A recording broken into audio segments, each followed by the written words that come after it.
going on, everybody out there? This is Popular Stranger, and we are back at you again today with another MLB 19 The Show Diamond Dynasty video. In today's video, we're going to talk about how to complete team collections and the method and route that I've been taking to do so. Now, this might help some of you guys out. Maybe some of you won't be helped out by this, but it's really been working for me, and I've done it in my live streams, and some of the other viewers, it's been beneficial for them. So I figured I'd share it out to the YouTube community. So let's go on over to it. Now, this method, I don't know if I can call it a method. It's similar, I mean, it's similar to, you know, flipping cards. But it's just something I like to do, and I've been doing it for the last 3 years now, and it just always works. Basically, I'm doing these different live series collections for each team, and when I do these, I guess what I'm doing, I'm basically completing these and not spending many coins. Or, I'm sorry, not coins, but stubs. Now, I'm not talking about buying diamonds and the higher tiered golds. This is mainly very helpful for silvers and below, and then also a lot of the different team collections that don't require any diamonds. It's very helpful for those. So we have our team collections here, and I've only completed 3, but I do want to show you guys, and I haven't been playing this game as much as I'd like to, and I should be live streaming it tonight, so we'll be able to do this a little bit more, and I'm really hoping to complete the Rockies team collection tonight, so I can get Arenado, so I can get the Diamond Cargo that the reward card is. But I like to go to my inventory section rather than collections. This is where I spend a lot of my time in the Diamond Dynasty menus. It's just easier to get to things, and it's easier to see what you've done and what you have not done, and it's easier just to tab through all the teams. So I've been breaking it down by division, and as you can see, I got the Orioles knocked out. My goal here is to try to get 30 of every team. Some teams is going to be a little bit more expensive, but at the end of the day, I haven't lost any stubs, and I have, you know, the Orioles I have completed completely. Red Sox 25, Yankees 24. I'm working on the AL East right now, in the AL Central, I believe. I just kind of started. We've knocked out the NL West, but you see we got the Rays 36 of 40, Blue Jays 30 of 40, White Sox 25 of 40, Indians 22, and I think that's kind of, no, I got the Tigers finished. That's kind of where I stopped, so I still have to work on the Twins and Royals. And if I back out, go back in, so I can hit L1 and go backwards here, you see we got the Giants 30, Padres 30, Dodgers 30, Rockies 32 of 35. Again, hopefully finishing this tonight on stream. Diamondbacks completed, and that's it that I've done for the NL. So what I do, and again, very simple, not groundbreaking here, but I'm going to go over to a team that I have not completed or even really started yet. We'll take the Royals. So my aim here is to shoot for 30 out of 35, and in their case, I'm going to complete the whole thing because they have 1 gold card. So this is a very inexpensive set to do. And I just start at the bottom here. Again, I do this through my inventory rather than going through the collections. Just easier, in my opinion, to get to stuff. And again, not groundbreaking, but you're going to find with these bronze and commons, especially on these teams that don't have diamond cards, you're going to find some gems in here to make some really quick and easy stubs. In the way that the market is moving right now, because there's so many people, it's a brand new game, there's so many people on the market, things are buying and selling very, very fast, and you're going to find yourself making a lot of stubs. So don't worry about the fact that we're only going to make maybe 75 stubs here. Just think about in terms of, again, because everything's moving so fast, it's going to happen quickly and it's going to add up, and you're almost doing these sets for free. So I like to do this. Now with commons, this one is a bit rare, but with commons, you can usually get these for under maybe 15. This one's a little bit more expensive, so it's not going to be the greatest example. But what I do is, you know, I see right now 20 is the cheapest. So I usually go up by like in between 1 and 5. I'll just go 25 here. But I'm not just going to put in a buy order for 1. I'm going to put it in for 3. Okay? And this is what I really love to do. And because you can fill your I don't know if it's called auction house or market. And look, one already sold to me just that fast as I'm doing this. But you can have up to 50 orders at a time this year. So it's making it even easier to do this. I'm almost tempted to buy both of, you know what, I'm going to buy both of these as well. I'm paying a little more than I want to there, but I now have 3 of these cards. I've spent, what, like 125 stubs. I'm going to go right now to sell, and, you know, the lowest offer right now is 115. I'm just going to undercut them and go like 109. For whatever reason, I love doing numbers that end in 9. It just works out for me, and I'm going to sell 2 of the 3 that I have. The goal is to keep 1 for the set and then sell the other 2. After tax, I'm gonna double my stubs that I paid to buy those cards, but I'm also gonna pay for the card that I bought to keep. Don't worry about doing the math in the long run. If you just kind of stick to this method of undercutting and buying 3 at a time, it just eventually adds up. Now when you get to silvers and hires, it's a little more difficult because those cards are more expensive, but common and bronze, super duper cheap, and you're gonna find these gems where you can get these cheap cards for 30 stubs and under, and then you're selling them for like 140, 150, 160, and then you're gonna run into some situations. The Orioles is a really good example of it. I'm out here buying, you know, bronze cards for maybe 100 stubs, but they're reselling at like 300 and 400. I know 200 to 300 stubs does not sound like a huge profit, but when it comes to Diamond Dynasty, if you're not thinking in MUT terms, Ultimate Team terms, 100, 200, 300 stub profit is good.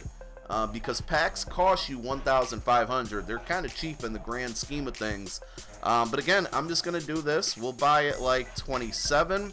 And don't worry about them buying, you know, right away. A lot of times they will. But if they don't stress it. You have 50 slots in your market here to have pending orders. And over time, especially like overnight, they're going to sell.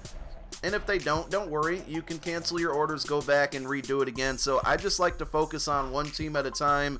I think I've gotten down to a routine where I can do this fast enough where, you know, this is a decent one here. When it comes to these, like, and again, this is just, you just have to have a feel for it, but this is my mind frame. I see one card here that somebody's willing to pay 10 stubs for him. Somebody's probably going to sell him that card for 10 stubs. I'm going to actually go lower here. I'm just going to go like 7. Because there's a big lack of people wanting this card right now, I'm just going to put 7 there. Eventually that 10 will sell. Somebody will sell that person that 10, and then guess whose auctions are there sitting by themselves? Mine. 3 of them at 7 stubs each.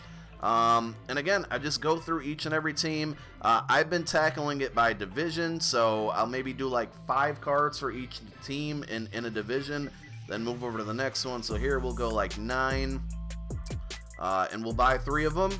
Again, it can get tedious, I get it, but the fact that you can load up a market with 50 orders here, and then just maybe go play some games, you know, go eat lunch, do whatever you got to do, come back to the game, you're going to see that, hey, look, now I have 3 of these cards. We're going to go back to view market, we're going to go to sell, we're going to undercut, and I like to go like 89 here.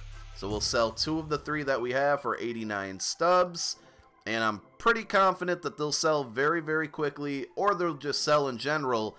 And then all of a sudden, you know, you're going to do 5 or 6 of these. Before you know it, you're going to have 20 of 35 Royals. And then you do another 5, or you move over to the Twins. So let's move over to the Twins here, and we just go to the bottom. Look at this guy. He's 6 right now. There's a bunch of orders in there. Or no, I thought I saw 10 for 6. So I'm just going to put 3 in for 8. We'll go ahead and put that order in 3 times, and bam, we got it. We move on to the next player. The only thing that gets really annoying about this is I have to scroll all the way down here, but you can see, I mean, my orders are starting to go through already. We'll go 9 here. Commons, I usually like I said, between 1 and 4 increase. Most of the times it's probably a 2 stub increase. I can't say it enough. I know it's little values and it feels like it's not going to add up, but you have to keep in mind that you're doing these, you're making a small amount of stubs. I'm talking maybe anywhere from, you know, 5,000 to 10,000 every couple hours, but you're also knocking out these sets. Now, if you spend a lot of money and you've already done all these sets, it's not going to help you. But for people who are going no money spent like myself, this is the best way to get a little bit of a better team. So, you know, I'm building out these sets. I'm getting a little bit of a better team by completing some of these and getting some, you know, there's some decent gold reward cards there. I'm not sure why I did 30 here when the average is 50, but we'll let it fly. Maybe somebody will start selling or start buying these cards, and then mine will become the best. But not only are you doing that, if you ever at any point want to knock out these team affinity sets, having all of those commons and bronzes, and even just silvers and golds in your lineup, you can, you know, knock out some innings. So say you want to do, I'm going to use the Rockies, for example. Say you want to knock out the Rockies team affinity, 250 innings with Colorado players, 150 innings with Colorado players online. You have, and they may not be the best cards, but you can knock out this one, which is repeatable against the CPU. You're going to have 20 to 30 to 40 cards of every team, and you can just, you know, make an all Rockies team, make an all Athletics team, knock out these innings, and then you're going to start working towards these infinity programs, which has some pretty good rewards. I mean, all you have to do is get to level 50 to get some of these.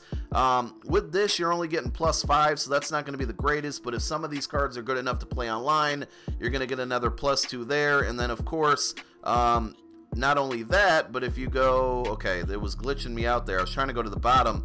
If you go here, look at all these exchange sets. So now, you know, I completed the Orioles. So let's go over to, you know, none of those cards on the Orioles I'm going to use at this point. So say I go to, I go to the Yankees, and I can go, you know, what is their reward? Let's take a look. It's an 86 overall David Robertson.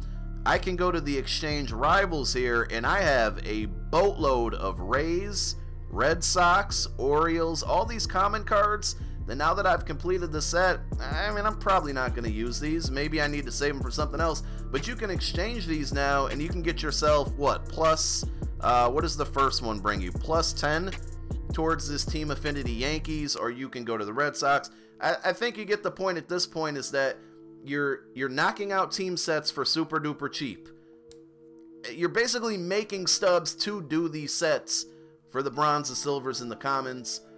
Some cases the golds are going to make you a profit if you flip them good enough. You're knocking out sets for free. You're making stubs while doing it. You're leveling up every time you complete one of those collections. You get level up points. So if I go to collections here, live series, what's a team that we're kind of almost there? I think the Royals. Auto select, it's only 10 of 35 at this point, but we're going to go ahead and do advanced, collect items. Bam, we just got a little bit of XP. I think we're now, you know, halfway through level 23. You're leveling up, which means you're getting more free rewards. Then you got a boatload of inventory that you can use towards those team affinity collections.